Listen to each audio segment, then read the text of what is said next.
Hey, folks, Erick Stakelbeck here. Welcome to the Watchman Newscast. And right now, on Yom Kippur, the holiest day on the Jewish calendar, the Day of Atonement, you are witnessing the death of Hamas.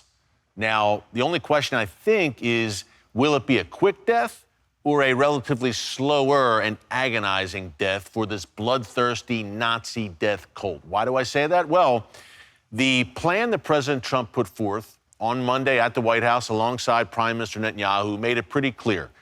On the first hand, with the plan, if Hamas accepts it, and really by the close of Yom Kippur, we may know. We're going to know very quickly because President Trump said 2 days ago that within 3 or 4 days, that's all the time he's giving Hamas, we need to know Hamas's answer to his 21-point plan. The big takeaways, though, from that plan, which would lead to Hamas's demise: number one, completely demilitarized Gaza. Hamas disarmed. Hamas surrenders, hands over all of the hostages, and Hamas no longer has any part in the governance, if you could call it that, of Gaza. So Hamas unarmed, defanged, no longer in control of Gaza, and also what's left of Hamas's leadership in Gaza would be exiled. So that effectively means the end of Hamas, unless I'm mistaken. Secondly, if Hamas rejects this deal, and folks, this is a very key point. President Trump said this along with Prime Minister Netanyahu. They both repeated it. If Hamas rejects this deal, and President Trump said, look, this is your last chance. If you reject it, Israel has my full support. He said this before the eyes of the world at their joint press conference at the White House. Israel has my full support in crushing Hamas, destroying them once and for all by military means. That's why I said, I shouldn't say slow and agonizing death, relatively quick, in that the IDF right now has encircled Gaza City, the last stronghold for Hamas, and they're ready to move on in and flatten Hamas. So the choice is before Hamas. And the question is, which way will they go? Well, a lot of this depends on Qatar. Now, Qatar and Turkey, two major, along with the Iranian regime, of course, two major backers of Hamas, but especially Qatar, where, look, you have Hamas's external leadership, the ones who don't reside in Gaza. They're living like kings in the Qatari capital of Doha. So Qatar has all the leverage here. They can pressure Hamas to accept the deal or be expelled from Qatari territory. And I think that's the anticipation for the Trump administration. And one of the reasons Prime Minister Netanyahu, during that meeting on Monday, together with President Trump, they called the Emir of Qatar, and Prime Minister Netanyahu offered an apology. That may be a strong word. He basically expressed his regrets that in that airstrike about 3 weeks ago, that Israeli airstrike in Doha, targeting Hamas's external leadership, that a Qatari citizen was killed. Apparently a security guard, I believe he was probably guarding the Hamas leaders, was killed. Prime Minister Netanyahu expressed regret for that, but then he went on to criticize the emir in this call over his support for Muslim Brotherhood and over Qatar stirring up radicalism on U.S. college campuses. So apology is kind of a strong word, and it was painted, by the way, in the mainstream media like Bibi was groveling to the emir of Qatar, which was anything but the case. Folks, look at the transcript. It's all right there. But it now appeases Qatar. Maybe appease is the wrong word. It satisfies the emir. He saves face. Because, look, the Qataris were sitting pretty in the midst of negotiations and deliberations with Hamas. And knowing the leverage they possessed, they thought they were untouchable, did the Qatari leadership. And Israel, although the strike was ultimately unsuccessful 3 weeks ago, the Hamas leaders were not taken out. It sent a message to Qatar, and it showed them they weren't untouchable, and they began to panic. And they began to become a lot more open to doing business and agreeing to a deal, to the point where they are now reportedly pressuring Hamas strongly, accept the deal. And I was at the Israeli embassy in D.C. the day after that strike on Qatar, and I talked to Ron Dermer, Prime Minister Netanyahu's top advisor, the Strategic Affairs Minister of Israel, and the Israeli ambassador to the United States, Yakil Leiter. They both said the same thing. We don't know yet. Now we do know, but at the time, in the immediate 24 hours after the strike, we didn't know if it was successful. But this sent a message. They both echoed that. This sent a message that anyone who kills Israelis, kills Jews, they're not safe anywhere in the world, even in Doha. So needless to say, message sent. And Qatar has the leverage. Will they use it? That was really the underlying point of Bibi's call to the emir. Let's see if they come through. What do you think? Leave a comment, by the way, folks. And we have a very educated audience here of Watchmen and Women on the Wall.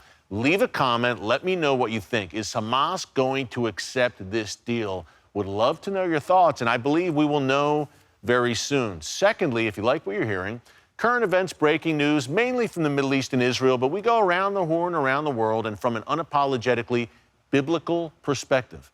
Be sure to subscribe and click the notification bell so you get alerts every time a new video is posted. Now, as I mentioned, it is Yom Kippur, and the fate of Gaza and Hamas hangs in the balance right now. Which way will they go? So everyone's watching that with holding their breath and watching to see which way this goes. But in the meantime, two major events also unfolded in the past 24 hours I need to tell you about. Number one, Greta Thunberg, formerly a climate change activist, now a pro-Hamas radical, was part of a large flotilla of ships that tried to break through an Israeli blockade and get to Gaza. Well, they've been detained. We'll tell you a bit about that.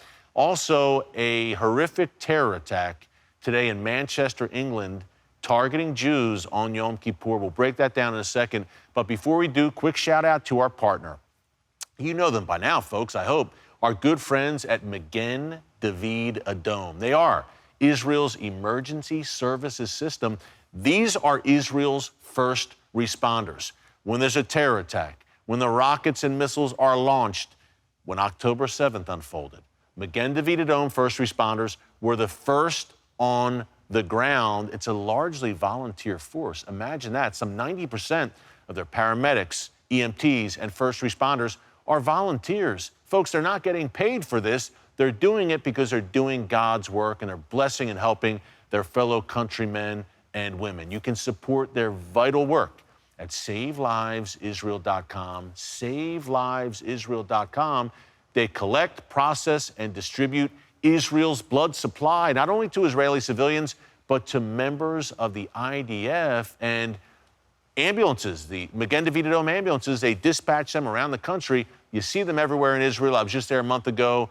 Magen David Adom on the streets, on the move, first on the scene every time calamity strikes in Israel. And we've seen it all too often, of course, over the past 2 years since the October 7th massacre. As Israel fights a seven-front war, Magen David Adom is on the front lines. You can support them and fulfill that biblical mandate laid out in Genesis 12:3 to bless the people of Israel by supporting Magen David Adom. Again, it's SaveLivesIsrael.com. We are proud to partner with Magen David Adom for such a time as this. And it was not a very good time for Greta Thunberg, now basically a pro-Hamas goblin, who led a flotilla of 41 ships and trying to storm the shores of Gaza and, in her words, deliver aid.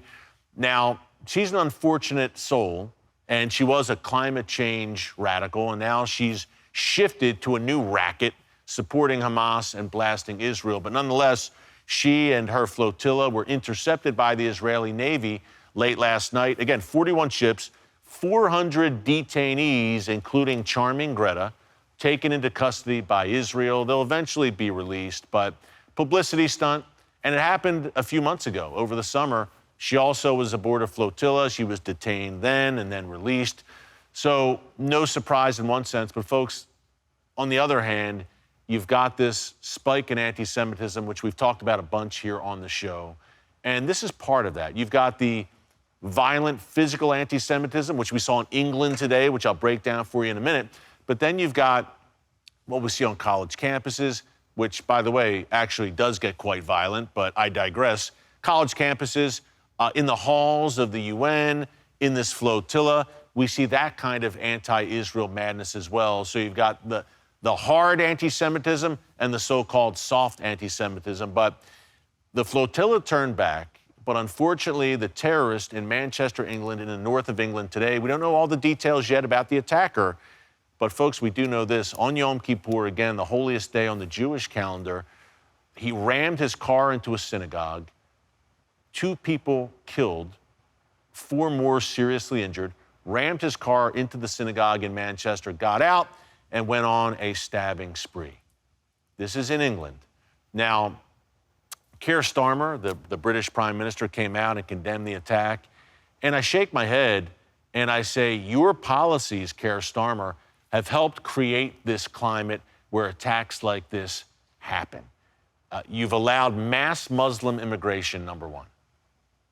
And you're bringing in waves of anti-Semites in that regard. Number two, you've emboldened the radical left. Your government, we see clip after clip on social media of your increasingly totalitarian government arresting people, threatening people in their homes for posting something on social media that was maybe against the government or against Islam or against the radical left. People getting arrested, even sentenced to prison.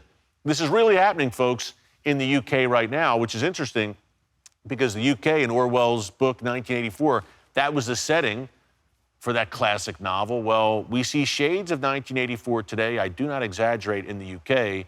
And again, part of that is emboldening radical Islam and the radical left, that unholy alliance on the shores of the UK. Number two, key point here, which we talked a bunch about here on the newscast, the UK was among the nations last week at the UN General Assembly that recognized unilaterally a Palestinian state. So you chose over good, you chose moral rot over moral clarity. And the main reason Starmer did it, I believe, was to cater to his growing, restless, radical Islamic population.